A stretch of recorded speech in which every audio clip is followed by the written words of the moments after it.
Hello, everybody, and welcome to your Illyriad Dev Chat. It is July 25th, 2012. I am your host, GM Luna, and I have two very special guests here with me today. I have Illyriad's CEO, James Nieswan, also known as GM Stormcrow. Hi, everyone. Welcome to the show. Thank you very much. And we also have Ben Adams, Illyriad's CTO, also known as GM Thundercat. Welcome to the show. Hiya. So we have a lot to talk about today. As some players may already know, we've got quite a big release coming to Illyriad with some huge developments for the game. So we wanted to get together today and talk to you a little bit about those systems, what they do, why they're so important, and how they work. And at the end, we're going to take some questions from players about these systems. So I'll let Stormcrow start by talking to us a little bit about what this update means and, what all we can expect in the next update from the game. Great, thanks, Luna. Hi, everyone. FC here. This update is, as Luna said, a bit of a monster. There's a lot in it. It's a big one. Some of the highlight numbers are 13 new specialist buildings to build in your towns, and 187 new technologies to research, which range from winemaking to faction market access, obsidian blade, craft, a whole bunch of stuff. The essence of the release is threefold. Gathering, which you all do, or many of you do currently, with your caravans, gathering, wood and clay deposits around the map, but this is a big enhancement to that. There is crafting, which is then turning these gathered components into equipment and items that have utility outside of just being a component on its own, so a crafting set. And finally, Trade version 2, the long-awaited Trade version 2, which opens up the faction hubs for the purposes of trade and introduces quite a few new ideas to trade, as well as a bit of a revamp of some of the existing way trade works.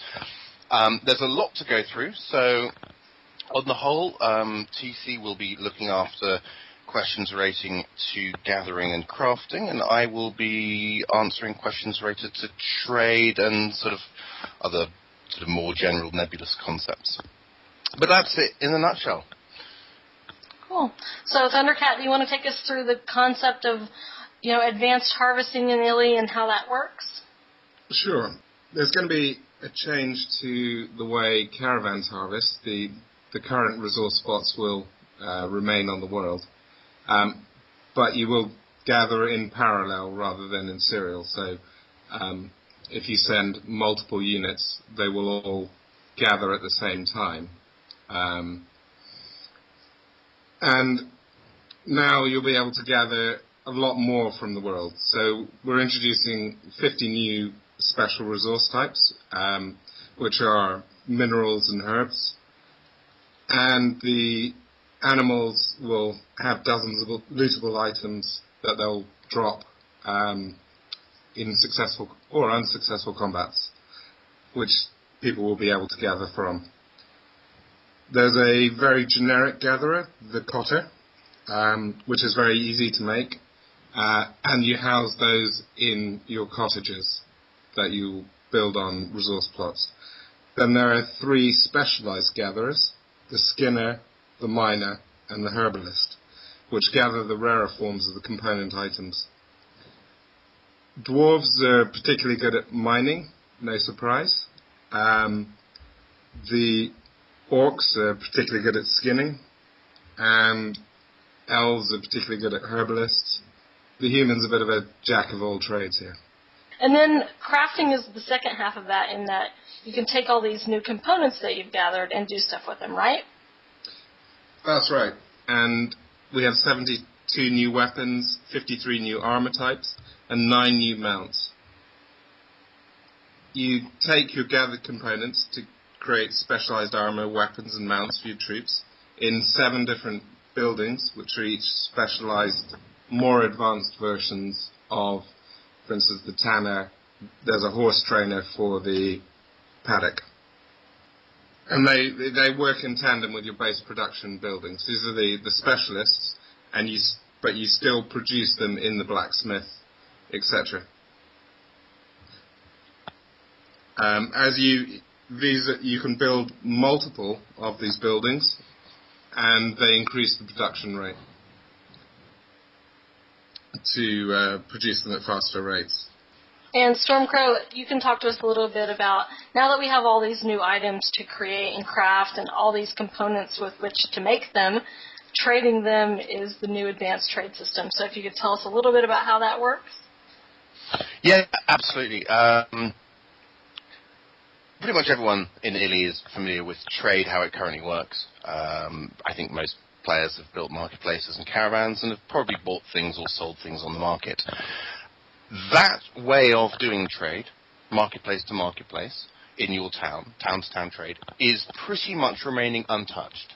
That is remaining exactly as it is, with one small change, which is that taxation will be charged on the seller of goods. The person who sells goods will pay a sales tax. This is to cover, the king's customs and excise and duty men who, who the caravans dispatched by both parties at the same time. So that will remain exactly as is. Your caravans will be reserved in your marketplace. However, there is an addition, which is trade hubs are becoming active. These are the faction hub cities that you can see all over the map and on the faction descriptions, which link them all. These hubs will be the only place where you can trade advanced crafted goods and the components, these special herbs and minerals and hides, as well as the things that are produced from them, specialist swords and armor and so on. You'll only be able to trade those in trade hubs. You'll also in trade hubs be able to trade generic equipment like swords and spears and bows and wood and clay and iron. Trade hubs will have a number of advantages over using a marketplace. For a start, there will be taxation as well, but it will be significantly lower in a trade hub for the seller.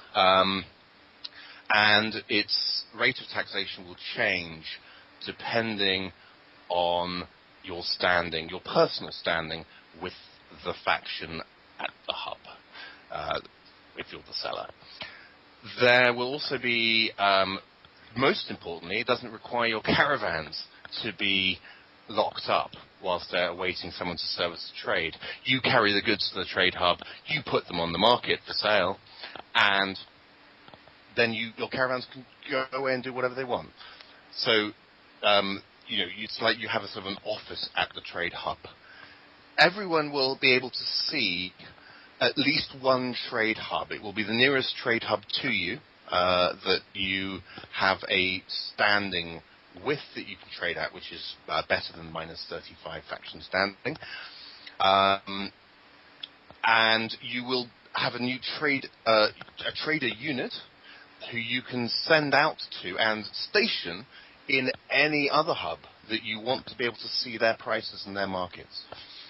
It's a much more flexible system in that way, so you can choose which hubs you wish to focus on. Maybe you want to focus on one hub up in the far north because that's where some rare metal tends to be sold that you desperately want. So your trader there can look after buy and sell orders and aggregate it, and then you can send caravans out there, pick the stuff up and bring it back. You'll also be able to move goods between hubs. Your trader acts, I guess, as a kind of an emissary. He's running an office for you. So if you send your caravans carrying goods, or even empty caravans, to a trade hub, when they get there, they'll wait there, and they'll wait for you to give them orders. So you don't need to, at the moment, all of your caravan movements go out from a town and back to a town. In Trade V2, they can go out from a town to a hub, and then from that hub to another hub, and then from that hub to another town.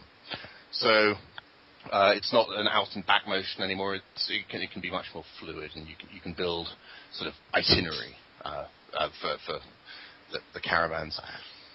The advanced trade system has 2 new buildings for your town. There's a merchant's guild, which decides the number of traders your town can support, and there are trade officers as well, which dictate the number of buy and sell orders you can have running concurrently from any one town. So, in essence, that's the basics of Trade v2. There is one more sort of. We've talked about it in the past. Trade visibility, which is at the moment anyone in Illyriad can see all trades on offer, regardless of where they are in the world. If someone's selling something at the other end of the continent, you can see it and you can buy from it. We are introducing trade visibility with Trade v2, which is simply that you will only be able to see items for sale within a certain radius of your town. Your level of marketplace will increase that visibility radius, but at its maximum it's about 100 squares radius around your town.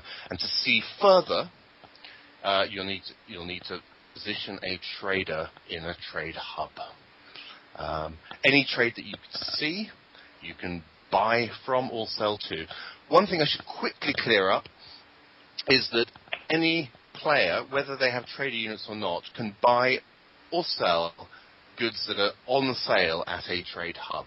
If someone's saying, if player A is selling goods at a trade hub, you can buy from those goods, and you don't need a trader there. As long as you can see the goods for sale, you can buy them, if you've got caravans to take the gold out and bring the goods back. But if you want to place buy orders or sell orders in a trade hub, i.e. you want to run an office there, you need to have a trader present. So in a nutshell, that's it. Right. And the thing that makes that kind of neat with the way the regional trade hubs work is that now that there are resources throughout the map, some of which are in only certain areas that might be sort of remote, then that kind of makes that area a little bit more valuable, and you might find things in that trade hub that's maybe a little bit further away from you. So it kind of creates a world environment that's a little more complex than it currently is, right? Absolutely. I mean, it does essentially open up the ability for there to be almost a trader profession. I wouldn't say almost. It does. There is a trader profession in Illyriad, which are people who actually maybe specialize in interregional knowledge and interregional trade. And asymmetry of information about prices and availability and all the rest of it across the continent is quite an important part of that. If you can see the whole world and everyone's prices everywhere, it makes it quite easy to work out whether you're paying a fair price or a poor price. But actually, the guy who's at the trade hub near the desert, which is the only place where a certain desert herb is sold, might be able to put in lots of buy orders, buy from anyone who's gathering that, and ship it to a remote area where maybe they don't actually know what the price currently is. So someone can actually take on a trader profession and make money and profit that way. Oh, quick addition is a lot of people have asked whether we'll be resetting the trade scores, which are currently fairly meaningless. Yes, we will. With the release of this, trade scores will be set to 0, and your trade score will depend on the amount of tax you would have paid, regardless of your faction standings. So if you have good faction standings and therefore you pay less tax, that will still give you the same trade score as someone who has bad faction standings and pays more. Right. For an identical trade. And just going back to crafting a little bit, the neat thing about that is that now that we have all these different weapons and armor types, you can really customize your troops in a way that you haven't been able to before. Before everyone was the same, but now you can specialize for different, terrains or biomes, and can really kind of min-max your armies if you want, and get the most out of possibly even smaller armies than you would in the past, right? Because you could give them really specialized armor and things. Completely.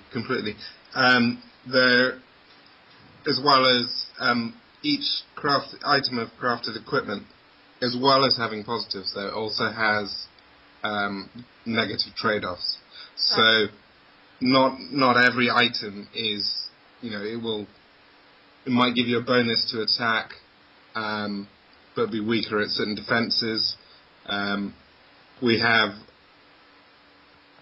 adjustments for attack, defense versus cavalry, spear, bow, sword, as you might expect. We've also got mounts you can equip your troops for, which will increase their speed or carrying capacity. Some equipment is particularly good on wood and forests, or mountains, or plains, or hills, as well as the biomes like Arctic, desert, and jungle. Some of the particular items also are good during the day or at night, and versus monstrous or animals, or if used by a specific race.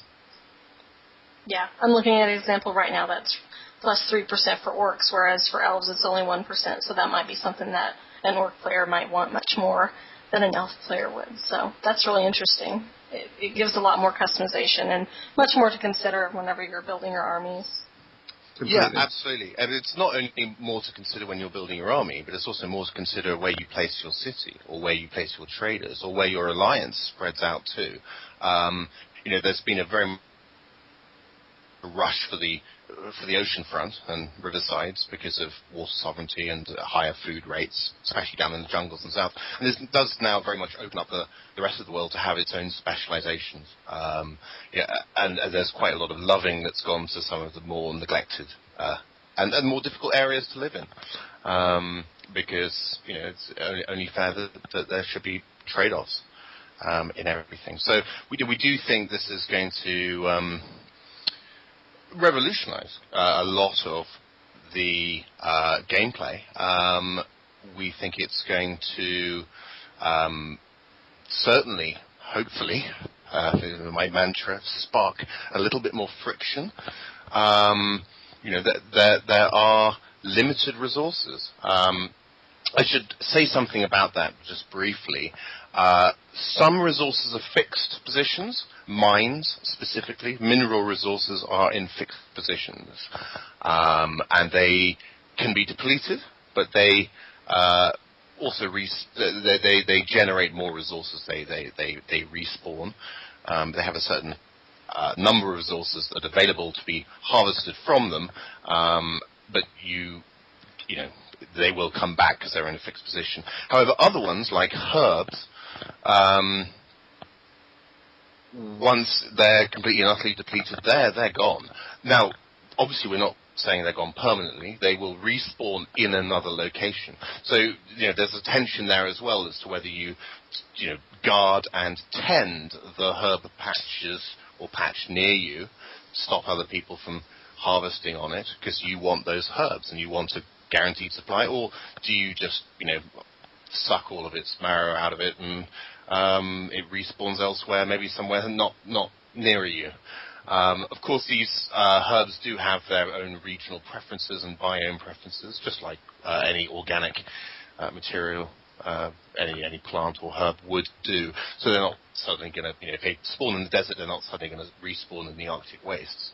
But something to be aware of. And some of the herbs and minerals and hides are ubiquitous. They're common, and you'll find that these have uses that are generally the lower level, the more average common usage.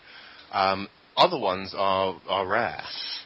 In the same way that finding a mammoth is often quite hard to do because there aren't that many of them spawning on the map, or a saurian, and the areas that they spawn in are limited, and the areas they travel around are limited, and so it's the same with the minerals and herbs.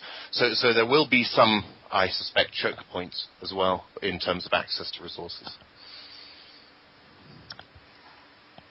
Very good. Anything else you'd like to add in general about how these systems works before we go into Q&A? Not from me. Ben? No. No? Okay, then we'll dive right in. We got a lot of questions from players on the forums, so we'll try to get through as many of these as we possibly can. And first up is from Quackers. Will caravans cost us gold upkeep, and will there be different caravans for different types of resources, like larger caravans that move slower and carry cows? And if the caravans do cost gold upkeep, will it be limited to only 70 caravans? Short answer is no, caravans will not cost gold upkeep, and there will not be different caravans for different types of resources. We're leaving caravans as they are. They will have the same carrying capacity that they currently have, the same skills, same speed, and they'll still be called caravans. At this point, we've decided not to introduce different caravan types, largely because we're not sure how much fun that is for the players. Just simply, if you've got, say, 5 caravans, some of which are, big capacity and slow speed, and some of which are small capacity but fast, when you load up a trade group called I need to send 50,000 things to wherever, do you really want to be, loading up individual caravans, and how do we distribute which caravans get what, and do they all, it just seems to be a bit of a micromanagement pain. So for the moment, we've left caravans without gold upkeep and just as they currently are. And yes, you'll still be limited to only 70 caravans, but as I say, if you use a trade hub, and you use a trader at a trade hub, once you've got your goods there and you've dropped them off and you've put them on the market, your caravans are immediately free to go and do whatever they want. Anyone who buys from those orders either has it delivered to their trade office at the hub, or their caravan leaves the town carrying the gold, drops the gold off at your office, and takes the goods out from your sale order and carries them home. So your caravans are freed up to do much more than they used to be. Right. And since harvesters are the ones that go out and pick up your harvested items, that also doesn't require your caravans, correct? Yeah, absolutely. There's no caravan requirement for the harvesting units. Although, Ben, am I right? Upkeep? I'm talking herbalists, miners. They require no upkeep, but they do require the specialist gathering units do require herbs and hides and minerals, depending on what their specialist type is, to produce them. Oh, to produce them. Okay. So again, they have no upkeep either. The traders have upkeep. Trader units will have upkeep. It's the cost of basically running an office in a remote trade hub. Okay. Next question. Will orc spear units be able to equip war wolves, which is one of our specialized horse types or mounts? No, the orc war wolves are a particular type of cavalry unit that can only be manufactured by the orcs, and it can only be used by cavalry units. However, there is the riding horse, which is a more general mount, which can be used by any troop.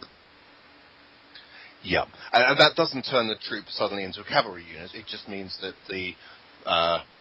your infantryman or your spearman or whatever uses a riding horse to get to the place where they're traveling to faster, and then they dismount and they fight as an infantry unit. Right, okay. Will different armor defend against different units, or just help on different terrain? As I mentioned earlier, there are a whole different range of all the different things that armor and weapons as well can do. And so, yes, they do help defend against different units, and they do help defend against different terrain, but generally you will have to be making a choice in terms of what combination you want to equip at that time your troops with, because you can unequip them when they're at home and change their loadout. Good to know. Dun Noob asks, does a significant part of the new features require prestige? No. There are no new prestige options coming as a result of this release. The one thing I would say is that the double trade caravan movement speed option that you currently have also because gathering units and traders are trade units, will double their movement speed as well. So an existing prestige option will apply to some of the new units. And of course, with the new buildings coming, you can obviously insta-build using the existing prestige option to insta-build or whatever to get those units built, those buildings built. But there are no new prestige options. Also, just to add on that, you can't speed up the time it takes to gather with the prestige. No, absolutely not. It's the same way that your caravans that you send out to gather wood or clay, you can't actually speed up their gathering, you just speed up their movement. Good to know. Evil Katia asks, are some of the items to be harvested race-specific? The harvesting items aren't race-specific. However, they are not all of them, but some of them are very regionally specific. The equipment can be race-specific. The equipment is, in terms of manufacturing, there are a few discoveries that only one particular race can get. However, all the races can then use that equipment. However, there'll probably be less advantage doing so. Okay, good to know. Will the new resources we can harvest appear all over Illyriad, or each will be specific to a state? I think we kind of clarified that, in that some of them are regional, some are general. So some are general, and some are very highly specific, named square locations and won't move. Should quickly add that these have, largely been randomly selected, although some for roleplay reasons as well. It makes sense that the dwarven areas of the map, where the clan Rishag and Moedag are, would be where some of the mines, some of the, sort of the deeper mine veins and mine shafts might be. So, there's some RP stuff in there, but no, it's some general, some specific. Another question kind of along those same lines from Tetherian regarding gathering specifically. Will there be a permanent set of harvesting locations for each new commodity, or will there be a renewal flow? In other words, will these mining pits or herbs forests deplete over time while other spots be discovered regularly, or are these sources locations cast in stone? As we mentioned earlier, the mines are set in stone, but herbs will respawn if you deplete them, right? Absolutely, although I do insist that everyone pronounces it herbs with an H. There's none of this herbs. Basil. Herbs. Aluminium. Herbs. I'm just going to say it over and over just to bother you. Defense. Herbs. Vitamin. Really? There is one exception to this, which is if you put a city on a general mineral patch, then it's gone. Okay. So. Good to know. Yes, by which you mean that mineral patches. You mean herb patches? No, general mineral patch, not the specialist mines. Oh, okay. So the mines that are fixed locations, obviously you can't move a city onto. No, all the mines are fixed location. The very special mine veins, you can't put a city on, but the general minerals are distributed quite a bit through the land, and if you can place a city on one of those squares, and then that mine is gone. And does it respawn? It will respawn somewhere else on the map. Okay, great. Sorry, as you can see, different teams work on different things. Right. And sometimes the specifics of it are lost to even me. But the short answer is, and ditto, I think with some herb patches, you can probably settle a city on a herb patch. Yeah, I mean, because they appear generally in woodland and forest, and the general minerals also appear on mountains and hills, and they don't prevent settling there. Yeah, but if someone does settle there, or if the resource is depleted, it will respawn. Yes. Yeah. Okay. Is it correct to assume that rare resources will only be tradable at faction hubs? Yep, absolutely. as I said earlier, your marketplace, you still get your wood, clay, ironstone, food, cows, books, spears, saddles, whatever, but that's it. Everything else, and those things included, can be traded at a trade hub. At the faction trade hubs. One more question from Totharian. I noticed that all personal and alliance standings to the faction have been removed. Will these be reinstated, and how will they impact the participation of each player in accessing these hubs? Yes, they'll be reinstated, and you'll find that they're remarkably similar to what they were before. Are you saying that they were removed accidentally, TC? I'm certainly not saying that.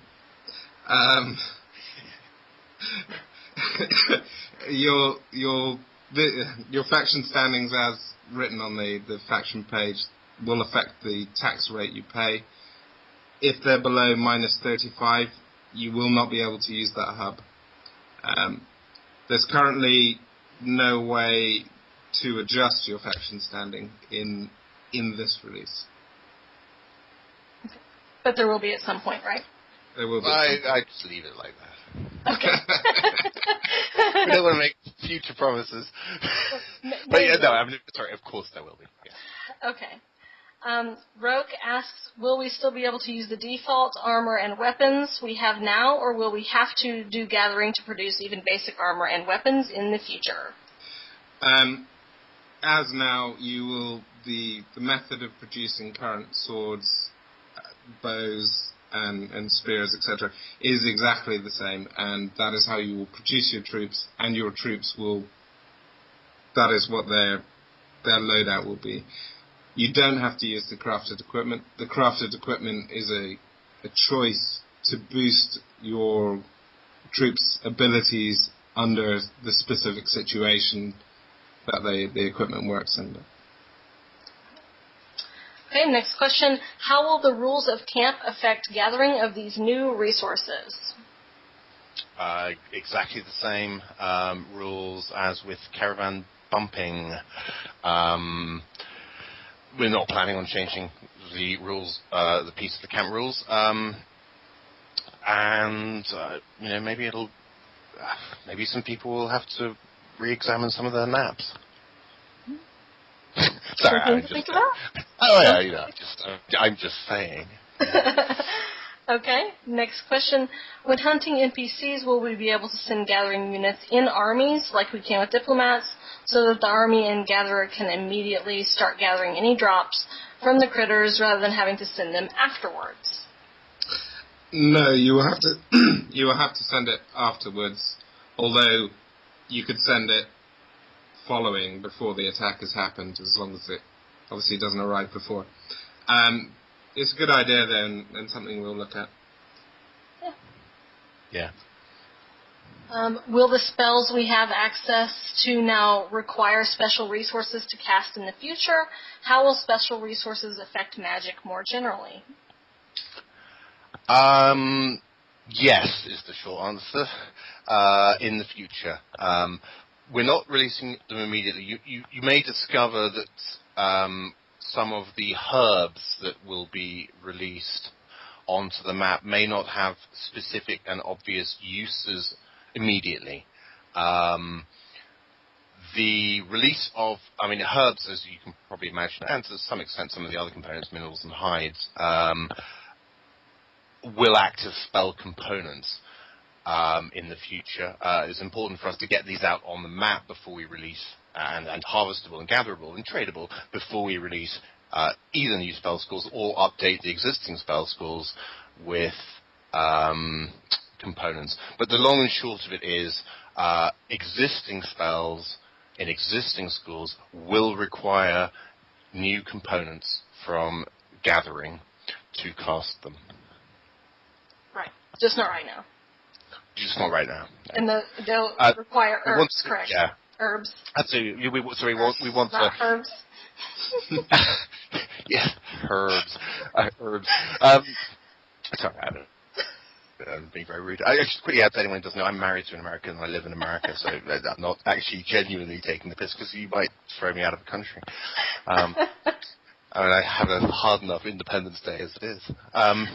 Anyway, long and short is, with the herbs and spell components, they will not actually affect magic in the future, but they will be required components for casting for existing spells as well as new ones. Good to know. Will the gathering buildings require additional resource upkeep besides food, like the Tier 2 buildings? No, not the gathering or crafting buildings. These are upkeep-free buildings. We hope that gathering and to some extent crafting will we want it to be open to new players.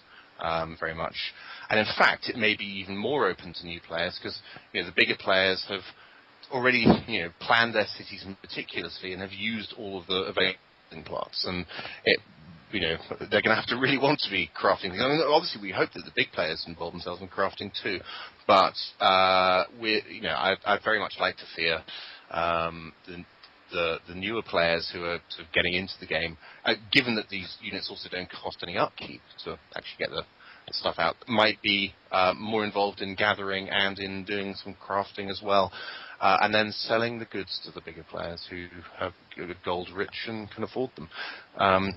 We'll see how it all pans out. Obviously, it's a big release affecting the whole sort of geopolitics and the economy of the entire continent.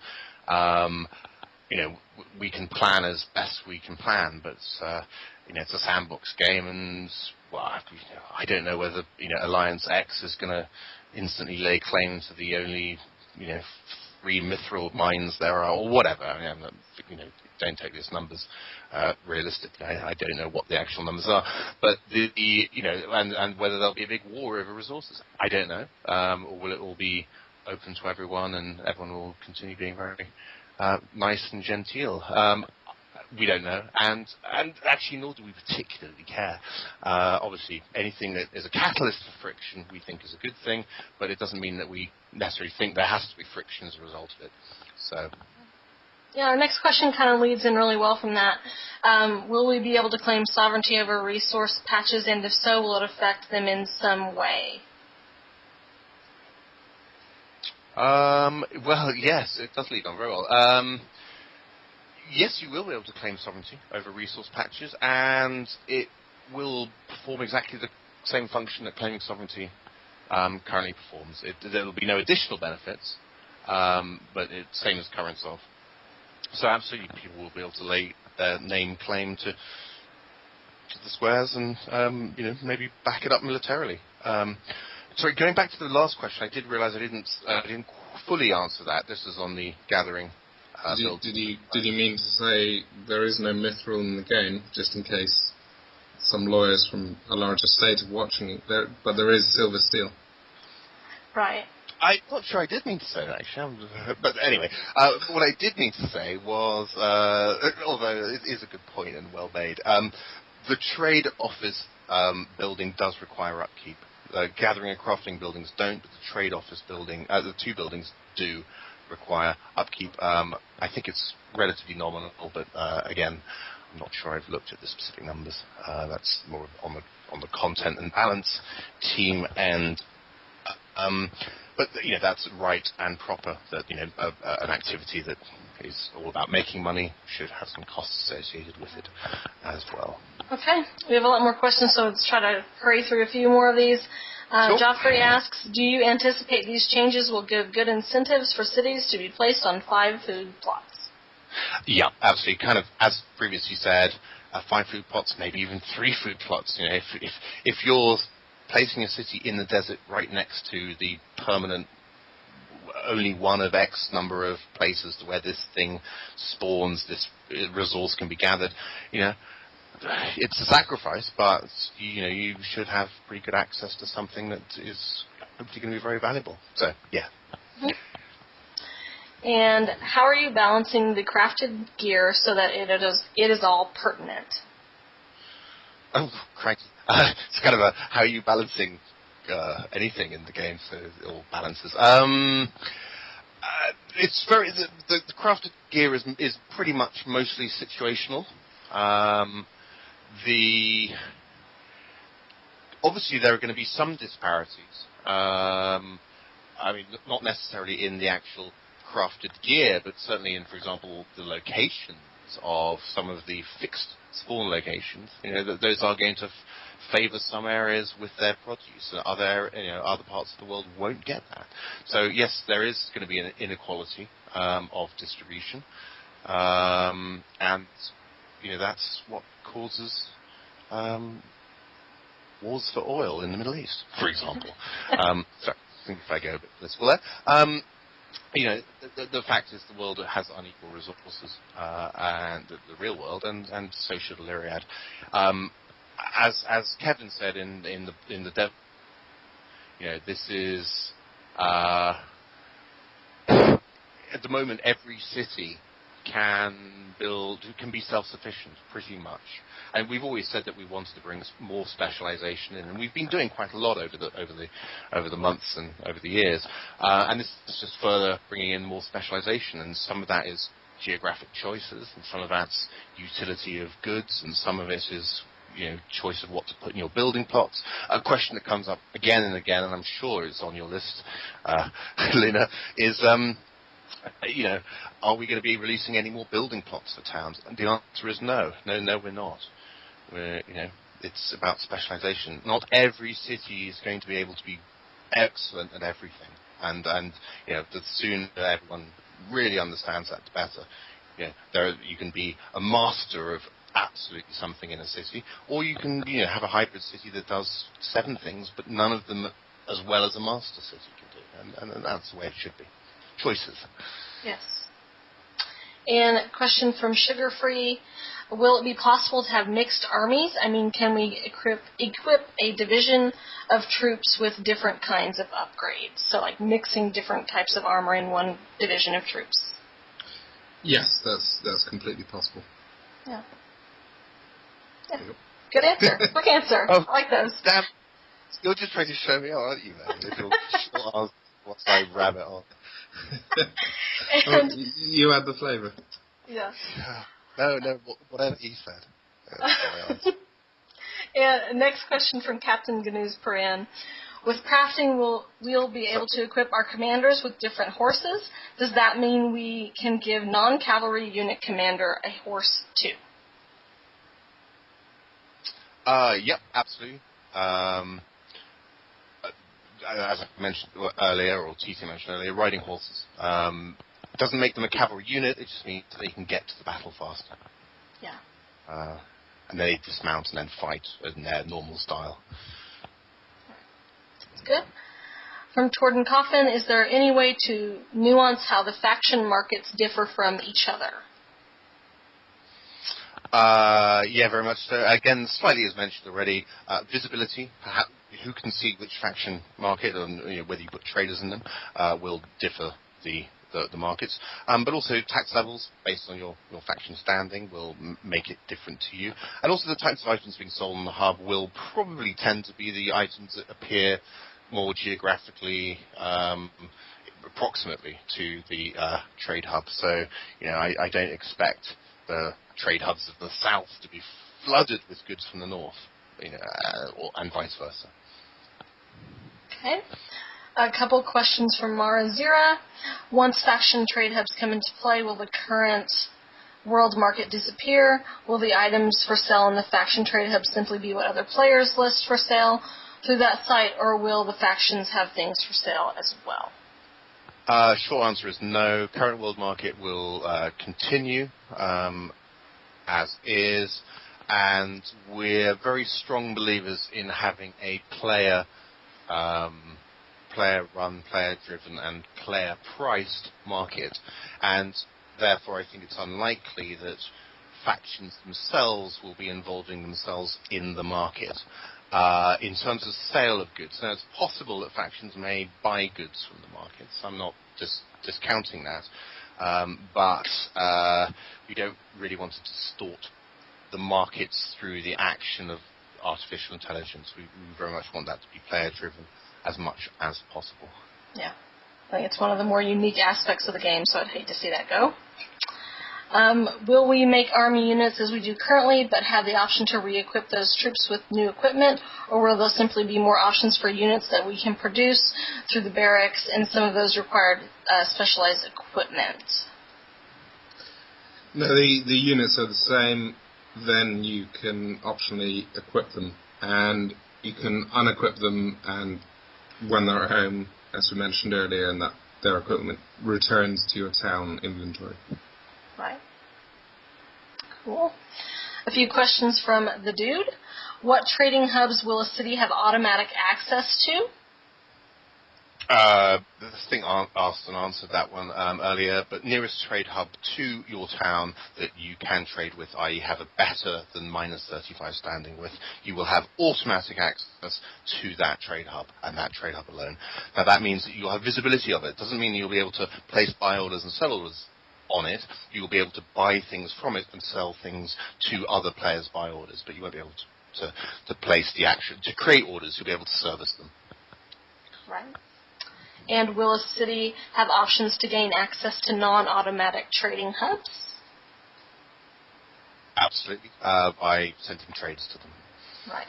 That not only gives you visibility of the hubs in terms of buying and selling stuff from existing orders, but also the ability to create your own buy and sell orders. And will a city be limited to market trades at only trade hubs the city has access to? Yes. Yes. Yep. Correct. Okay, will players be able to assassinate other players' merchant units stationed in trading hubs? Devious. Well, absolutely. No, not initially is what I'll say, and we'll leave it there. And will there be trading directly between trade hubs, or will players need to acquire goods at Trade Hub 1 and then offer the newly acquired goods at Trade Hub 2?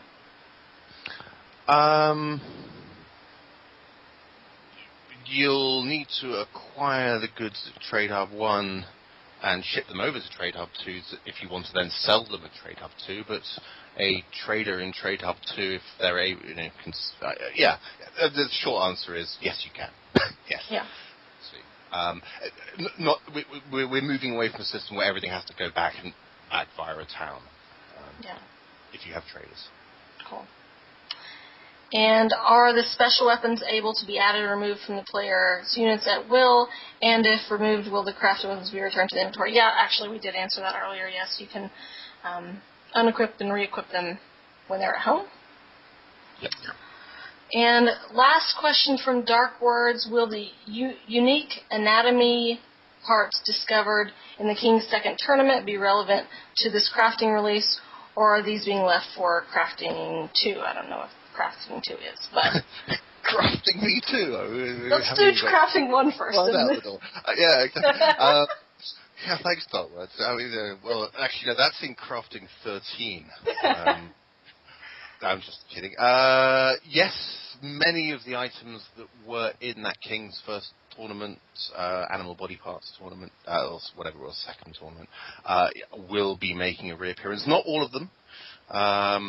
We're trying very much to only put components on the map and components that, and herbs and minerals and hides and so on, animal body parts, that actually have uses.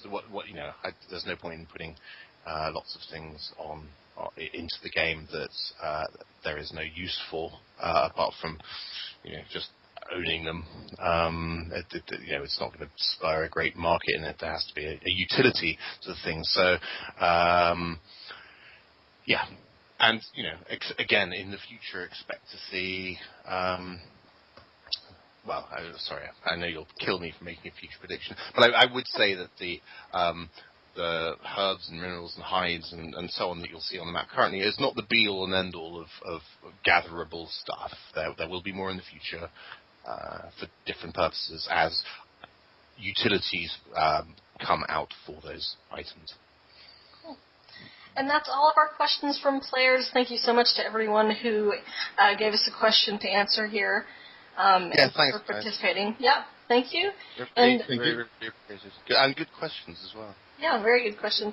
Thank you so much to GM Stormcrow and Thundercat for joining me today to talk about the system a little bit, taking some time away from their very busy schedules. So thank you so much for joining me, and thanks everyone for listening. The big exciting news that we'll give you as we leave here today is that this release is going to be coming out this week. So sometime towards the end of this week, we don't have a specific date or time yet, but in the next few days you can expect to see all of these wonderful new systems making their way into game and hopefully, totally changing the atmosphere of Illyriad. So it's really exciting. And we hope you enjoy it. Is. Yeah, we hope you very much enjoy it, and we now need to let Ben get back to the code. Yeah, go back to the code mines. I'm going to leave you be. Thanks again, everybody. We'll see you next time. Cheers. Bye. Cheers.